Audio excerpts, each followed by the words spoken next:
दोस्तों, जीवन में हम कई बार प्रॉपर्टी को खरीदते हैं, कई बार प्रॉपर्टी को हमको बेचना पड़ता है। तो प्रॉपर्टी को बेचते टाइम हमें पेमेंट को किस तरह से लेना चाहिए, प्रॉपर्टी को बेचते समय हमें किन किन सावधानियों का ध्यान रखना चाहिए ताकि हमारे साथ किसी भी प्रकार का कोई धोखा न हो जाए और हम सफलतापूर्वक अपनी प्रॉपर्टी को सेल करके उससे प्राप्त पैसे को कहीं इन्वेस्ट कर सकें या उस पैसे को कहीं काम में ले सकें। कई लोग प्रॉपर्टी को सिर्फ इसलिए ही खरीदते हैं कि फ्यूचर में उस इन्वेस्टमेंट से अपने काम निकाल सकें, शादी ब्याह कर सकें या अन्य खर्चों को पूरा कर सकें। अब इसमें आप जब प्रॉपर्टी को बेचेंगे तो उसमें आपको पैसा किस प्रकार से लेना है, आपको इनकम टैक्स के रूल्स का कैसे फॉलो करना है, आप जो पैसा लेंगे अकाउंट में जो आपके पैसा आएगा तो उस पैसे पे इनकम टैक्स लायबिलिटीज कितनी बनती है, आपको कितने अमाउंट पर इनकम टैक्स चुकाना होगा या उस इनकम टैक्स से कैसे बचा जा सकता है। तो ये तमाम सारी बातें इस वीडियो में आज मैं आपको क्लियर करने वाला हूं।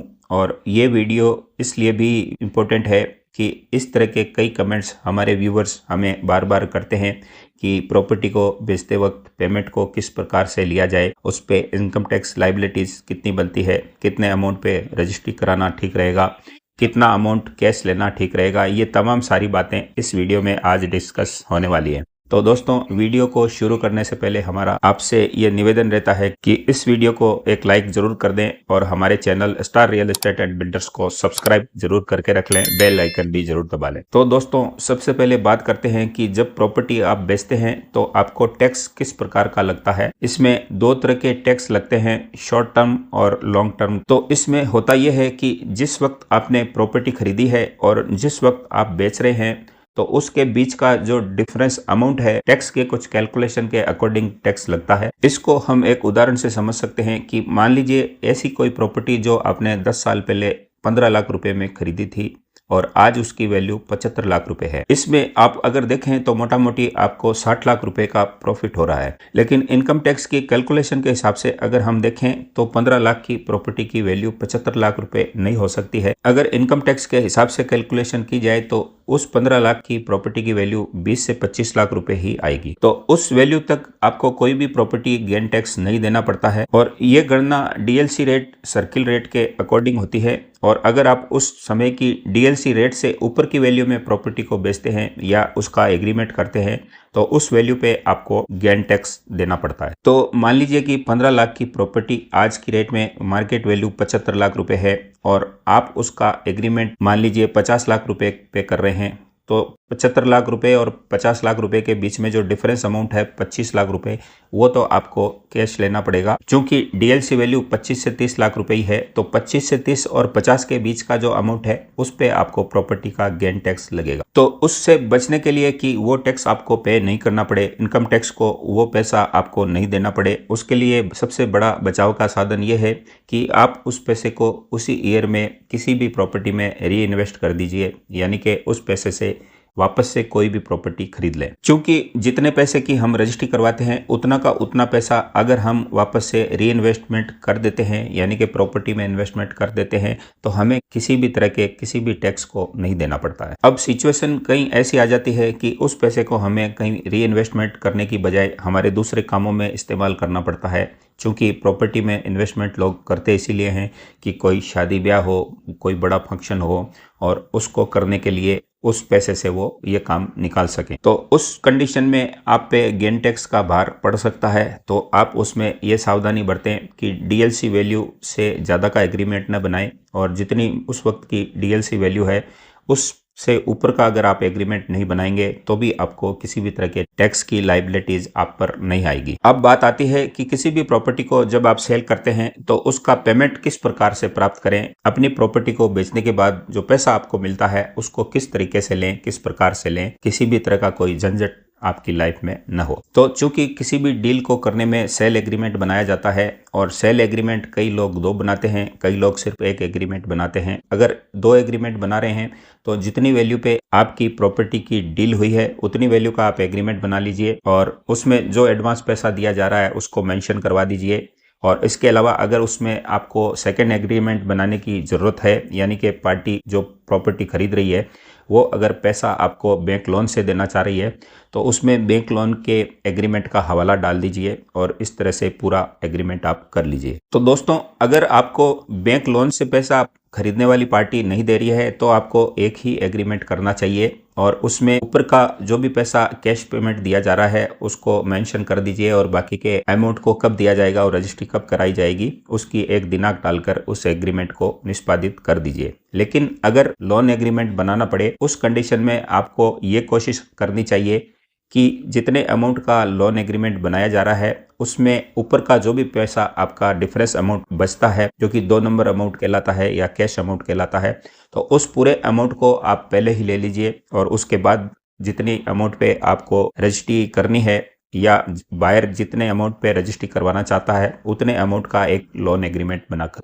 उसको दे दीजिए। उसमें आप टोटल अमाउंट जितना भी शो करेंगे वो बाय चेक से उस पैसे की एंट्री होगी और बाकी का पैसा आपको होम लोन के जरिए वो पार्टी बैंक से लोन लेकर दे देगी। अब मान लीजिए आपने होम लोन के लिए एक एग्रीमेंट खरीदार को बनाकर दिया है और खरीदार को होम लोन मिल गया है और अब रजिस्ट्री कराने की बारी आती है तो बैंकें चूंकि 85% 90% ही लोन देती हैं तो टोटल एग्रीमेंट वैल्यू के और आपके होम लोन अमाउंट के बीच का जो डिफरेंस वैल्यू होती है उसको खरीदार आपको चेक से देना चाहता है तो आपको चेक से उस पैसे को लेने से बचना चाहिए क्योंकि कई बार चेक बाउंस हो जाते हैं। वैसे तो चेक बाउंस होने पर कोई भी रजिस्ट्री कैंसिल हो जाती है, उसकी एक अलग प्रक्रिया है, लेकिन आपको इस झंझट में पड़ने से बचना चाहिए और जितना हो सके आपको खरीदार के बैंक अकाउंट से उस पैसे को प्राप्त करना चाहिए, जैसे कि नेट बैंकिंग से या IMPS से, RTGS से, NEFT से, तमाम बैंकिंग के तरीकों से ही अपने बैंक अकाउंट में पैसे को ट्रांसफर करवाना चाहिए या फिर उससे डिमांड ड्राफ्ट प्राप्त कर लेना चाहिए। दोस्तों, इसमें एक सावधानी आपको जरूर रखनी है, जब तक आपके प्लॉट की या जो प्रॉपर्टी आपने बेची है उसकी रजिस्ट्री ना हो जाए, तब तक आपको पूरा पैसा न मिल जाए, तब तक आपको खरीदार को उस प्रॉपर्टी का पोजीशन नहीं देना है, यानी कि कब्जा उसको सुपुर्द नहीं करना है। दोस्तों, चेक का मैंने मना इसलिए किया है कि चेक बाउंस वैसे नहीं होते हैं, लेकिन कई बार बैंकों की गलती से या टेक्निकल गलती से कोई चेक बाउंस हो जाता है और ऐसी कंडीशन में खरीदार ने पैसा दे दिया और बेचने वाले को पैसा नहीं मिलता है, तो ऐसी कंडीशंस में विवाद बढ़ते हैं, फालतू की झंझटबाजी होती है, रजिस्ट्री को कैंसिल करवाने की नौबत आती है। तो ऐसी परिस्थिति से बचने के लिए चेक को लेने से आपको मना कर देना चाहिए। कई बार प्रॉपर्टी खरीदने वाला तय समय पर उसको लोन नहीं मिल पाता है या उसके पास पैसे की व्यवस्था नहीं हो पाती है, तो ऐसी कंडीशंस में आपसे जो उसने एग्रीमेंट किया था उस एग्रीमेंट की समयावधि चूक जाती है। तो आपको ये करना चाहिए कि उस एग्रीमेंट में उस समयावधि को थोड़ा बढ़ा दें और आपसी रजामंदी से रजिस्ट्री की एक दिनांक तय कर लें। इसके अलावा अगर खरीदार ने किसी भी प्रॉपर्टी को खरीदने के लिए किसी भी बैंक से लोन लिया है तो आपको उससे जो बैंक्स ने उसको लोन दिया है उस DD की एक कॉपी मांग लेनी चाहिए। प्रॉपर्टी बेचने वाले के नाम से वो DD आएगा, तो आपको इस बात की तस्दीक कर लेनी चाहिए कि उस DD पर आपका नाम प्रॉपर तरीके से सही लिखा हुआ है, उस DD पर आपके बैंक अकाउंट को सही तरीके से लिखा गया है और वो DD आपके खाते में ही जाए, इस बात की आपको तस्दीक कर लेनी चाहिए। और जैसा कि मैं पूर्व में बता चुका हूं, अगर आपको कोई प्रॉपर्टी वापस नहीं खरीदनी है और आपने जो प्रॉपर्टी बेची है उस पैसे का उपयोग आप अपने बच्चों की एजुकेशन या कोई शादी ब्याह या पारिवारिक फंक्शन के लिए करना चाहते हैं, तो आपको शुरू में ही ये सावधानी रखनी है कि प्रॉपर्टी खरीदने वाले को आप ये क्लियर कर दें कि मैं इतने अमाउंट से ज़्यादा की रजिस्ट्री नहीं करवाऊंगा। और अगर ऐसी कंडीशंस बनती है कि आपको वापस से कोई प्रॉपर्टी खरीदनी है और सामने वाली पार्टी आपसे ज़्यादा एग्रीमेंट की डिमांड करती है, तो ऐसी कंडीशंस में आपको बड़े अमाउंट का एग्रीमेंट करने में कोई दिक्कत नहीं होनी चाहिए। लेकिन अगर आपने उस पैसे को री इन्वेस्ट नहीं किया, एग्रीमेंट को ज़्यादा बनवा के दे दिया, तो आपको DLC वैल्यू और जिस अमाउंट का आपने एग्रीमेंट किया है उस वैल्यू के बीच के अमाउंट पर टैक्स पे करना होगा। इसके अलावा दोस्तों, एक चीज़ का और ध्यान रखें कि आप 50 लाख से ऊपर की रजिस्ट्री करवाने से बचें। कोशिश करें कि 50 लाख के अंदर अंदर किसी भी प्रॉपर्टी की रजिस्ट्री हो जाए, क्योंकि 50 लाख से ऊपर की अगर रजिस्ट्री होती है तो उसमें आपको TDS पे करना होता है और वो TDS खरीदार डिपॉजिट करवाकर अपने प्रॉपर्टी की टोटल खरीद वैल्यू में से आपको वो पैसा लेस करके देता है और फिर TDS आपके इनकम टैक्स में समायोजित होकर उसका रिफंड आपको मिलता है। अब शॉर्ट टर्म और लॉन्ग टर्म गेन टैक्स कैसे लगता है, तो अगर किसी प्रॉपर्टी को खरीद कर 3 साल से पहले आपने अगर बेच दिया है तो उसमें शॉर्ट टर्म गेन टैक्स लगता है, और किसी भी प्रॉपर्टी को खरीदे हुए आपको 3 साल से ज़्यादा हो गए हैं तो उसमें long term capital gain tax लगता है। तो दोस्तों, शॉर्ट टर्म टैक्स और long term capital gain tax के बारे में मैक्सिमम सही जानकारी आपको सीए दे पाएगा, क्योंकि हम लोग प्रॉपर्टी का काम करने वाले लोग हैं, तो मोटा मोटी जानकारी हम इस बात की रखते हैं। गहन जानकारी और एक्चुअल कैलकुलेशन आप सीए से बेहतर कर सकते हैं। लेकिन मोटा मोटी अगर हम इस कैलकुलेशन को समझें तो मान लीजिए आपने एग्रीमेंट वैल्यू 60 लाख पे रजिस्ट्री करवाना चाह रहे हैं और आपकी डीएलसी वैल्यू 30 लाख रुपए ही बन रही है, तो चूंकि इस पे 30 लाख का आपको प्रॉफिट हो रहा है तो इस पर आपको 30% प्रॉपर्टी गेन टैक्स लगता है। अगर मान लीजिए आपको 10 लाख रुपए का प्रॉफिट हो रहा है तो आप 10% की कैटेगरी में आ रहे हैं। 10 से 20 लाख का प्रॉफिट हो रहा है तो आप 20% की कैटेगरी में आ रहे हैं, और 20 से 30 लाख का प्रॉफिट हो रहा है तो फिर आप 30% की कैटेगरी में आते हैं। और इस प्रॉफिट में आपकी जो भी सालाना इनकम होती है वो भी साथ में काउंट होती है, और उन दोनों को जोड़कर फिर आपके ऊपर टैक्स कायम होता है। तो ये कुछ पॉइंट्स हैं जिनको किसी भी प्रॉपर्टी को बेचने से पहले आपको ध्यान में जरूर कर लेना चाहिए, क्योंकि जब हम अज्ञानतावश किसी प्रॉपर्टी को सेल कर देते हैं और बाद में जब इनकम टैक्स के नोटिस आते हैं तब हमारी आंखें खुली की खुली रह जाती है, दिमाग भक से उड़ जाता है और हम किसी भी प्रकार की सोचने की समझने की शक्ति को खो देते हैं। तो उससे बेहतर है कि सब कुछ करने से पहले, किसी भी प्रॉपर्टी को बेचने से पहले तमाम तरह की बातों को अगर हम ध्यान में रखेंगे, ध्यान में रखेंगे तो हमें किसी भी तरह की मुश्किल का सामना नहीं करना पड़ेगा। जैसे कि कहा गया ना कि सावधानी हटी और दुर्घटना घटी, तो ऐसी घटना हम घटने ही क्यों दें। इन बातों का अगर स्पेशली हम ध्यान रखेंगे, प्रॉपर्टी बेचने के नियम्स को ध्यान रखेंगे, पैसे को किस प्रकार से लें ये ध्यान रखेंगे, कितने अमाउंट पे रजिस्ट्री करानी चाहिए, कितने अमाउंट की डीएलसी बन रही है, और कितने अमाउंट पर अगर हम प्रॉपर्टी को सेल करते हैं तो हमें टैक्स देना पड़ेगा, कितने अमाउंट पे टीडीएस कटेगा, ये तमाम तरह की बेसिक जानकारियां अगर हम प्रॉपर्टी बेचते समय ध्यान में रखें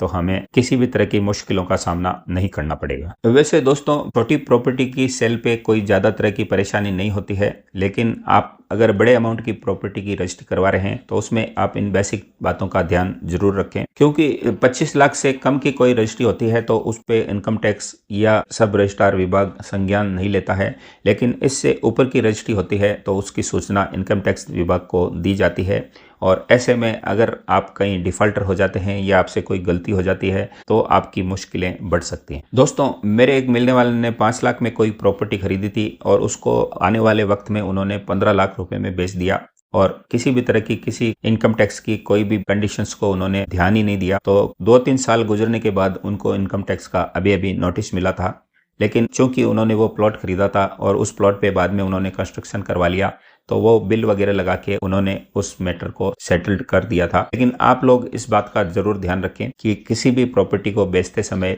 इनकम टैक्स के कानून का जरूर पालन करें और किसी भी अच्छे सीए से कंसल्ट करने के बाद ही किसी प्रॉपर्टी का एग्रीमेंट करें। तो दोस्तों, इस वीडियो में हमने प्रॉपर्टी का किस तरह से सेल करना चाहिए, किसी भी प्रॉपर्टी को बेचते समय हमें पेमेंट को किस तरह से लेना चाहिए, कितने अमाउंट पे एग्रीमेंट कराना चाहिए, और प्रॉपर्टी बेचने के तमाम नियम और रूल्स को इस वीडियो में हमने जाना। तो दोस्तों, उम्मीद करता हूं कि ये वीडियो आपको अच्छी लगी होगी। अगर अच्छी लगी है तो इस वीडियो को एक लाइक ज़रूर करें। इस सब्जेक्ट पे पूर्व में भी मैंने अपने चैनल पर एक वीडियो डाल रखा है, आप चाहें तो उस वीडियो को भी जाकर देख सकते हैं। तो झट से हमारे चैनल को सब्सक्राइब कर दीजिए, बेल आइकन भी ज़रूर दबाइए, क्योंकि यूट्यूब एक समंदर है और इस समंदर में अगर हम कहीं खो गए तो आपको ढूंढने से भी नहीं मिलेंगे। तो इससे बेहतर है कि अगर आपको ये वीडियो अच्छी लगी है तो झट से बेल आइकन ज़रूर दबाइए, ताकि इसी तरह की अच्छी वीडियोज़ आपको आगे भी मिलती रहें। हम आपसे मिलेंगे नेक्स्ट वीडियो के साथ, तब तक के लिए नमस्कार, जय हिंद, जय भारत।